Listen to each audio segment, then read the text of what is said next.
Hello, this is Emily. I am here at 39.2 weeks pregnant. I'm here to quickly present the information listed on my breastfeeding plan. I call it a breastfeeding plan instead of a birth plan because everything on here is going to help me in breastfeeding my baby and my goal to breastfeed as soon after birth as possible. So what is on my breastfeeding plan? Staying at home as long as possible and birthing at home is something I'm going to try to do to avoid the use of IV and increase my range of motion while I am giving birth at the hospital. I'd like the use of intermittent monitoring only. That's monitoring of the baby. As long as it's medically safe, I would rather not be hooked up to a machine wrapped around my stomach or on my body. I'd rather be able to move around.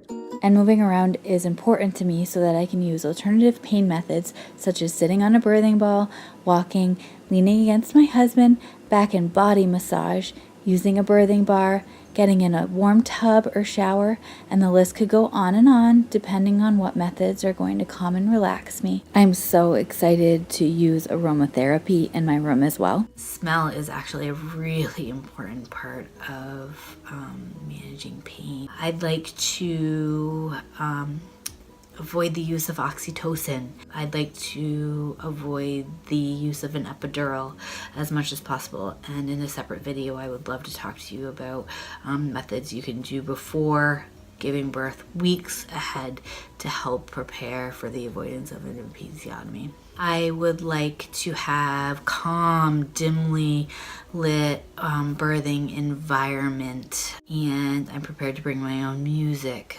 to aid in centering myself. On my birth plan, I have the avoidance of a C-section so that my medical team knows that unless medically indicated and appropriate, I want to try every other position possible and method possible to avoid that C-section.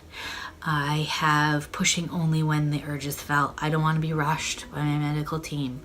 I want to be ready when I push. I want to use a mirror during crowning so that I can see what is going on, as you know, silly as that kind of sounds, and some people might not be able to stomach, but if I can see what's going on down there, maybe I can be a little bit more in control as to what my body is doing and how my body is going to react to the birth of my baby.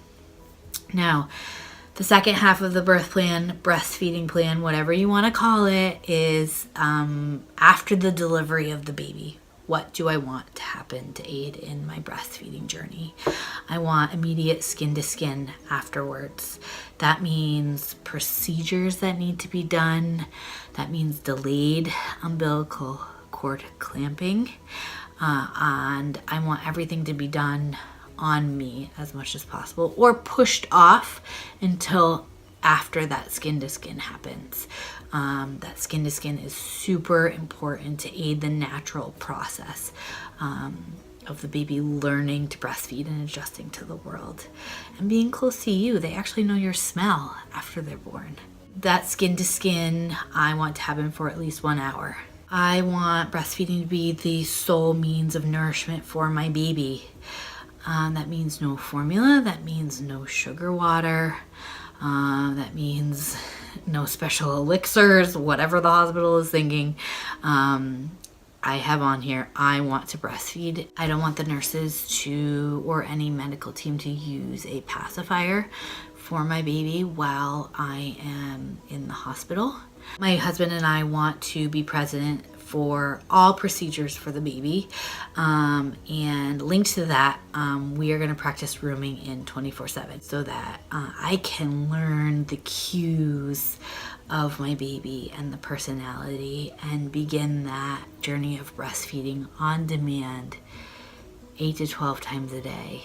Breastfeeding after you have a baby can help your uterus contract and actually prevent excessive bleeding, and it can help your baby to feel more comfortable as he or she enters the world, and allows them to be close to you. I focus a lot on the use of medications or better worded not use of medications in my labor, because if I take a medication, that medication may be transferred to my baby, and some of those medications make the baby feel more sleepy or not alert after the birth, often up to 2 hours.